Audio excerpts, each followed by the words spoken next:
Yo guys, day 1 of Akiki training sa mga atletang Pinoy. So na magbibihis. So yun nga, sabay ako training sa mga MJ, yung team captain. Tapos andito bila ako kape for my first day. Shit! Mga gago 124 budget pang kape. Siguro Vitamilk Energy na lang ako guys. 38 pesos.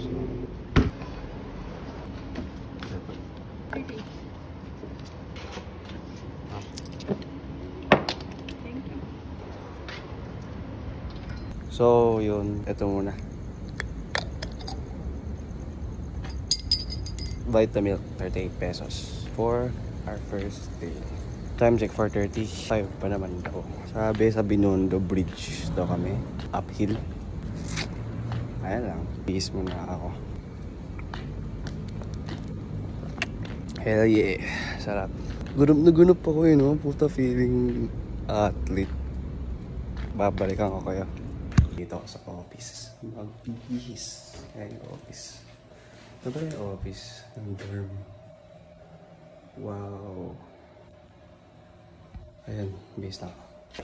Labas lang ng gamit.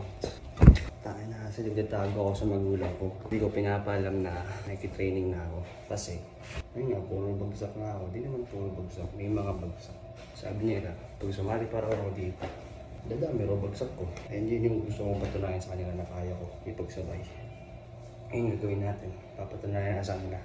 Habang nag-aaral ako, kaya ko rin gawin ito. Ano mo na? Pamorman. Hi guys, I'm gonna go. Yun lang. So yun, tapos na yung training nito. Nag-uphill kami 6 times ata. Kasi nga, kasama ako, baguhan ako. 10 dapat yun eh, pero ginawang 6. Tapos nag-1 loop kami sa buong intra. Kung tibay ng pace, 540 ata. Ito, nag-refill na ako tubig nito. Paligo na ako. Yun, nag-refill pa. Tapos dyan yung dorm nila. Diyan ako maliligo. Yun, tapos makikita nyo, ganap, feel na feel. Sheesh, ka muna. Yung mga sapatos ko nakasampay. Ito ako, montang. Pababa na ako neto. Tapos ayun, sabi ko, peace out, A-Town. Tapos tuwan-tuwa ako neto kasi first time ko talaga maikot yung dorm. Umakit pa hanggang 3rd floor. Nasa lubong yung prop ko ng 9 AM class kasi may pasok ko niyan 9 AM. Ito yung prop ko, gago. Sorry, hi sir. Ito, nag-picture ako sa tabi niya. Hindi niya alam. Tapos ayun, pasok na ako school na elevator ako.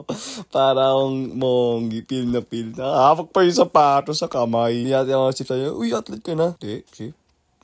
Training lang. Sheesh! Yun lang, tapos na. Tapos yan, puta, 20 minutes na yung klase, pumasok pa, practice, nag-training, diba? Ayun, tapos nun, natulog ako sa library. The end. Alam mong bigat na nangyayari. Yan yung lang ako kung gusto ko ba raw mag-training ng hapon. Oo naman, pre. Ano naman ako, para akong kalapate, mababa lang lipad ko eh. Rumaronda-ronda lang naman ako. Pero yun, wala na. Till next time.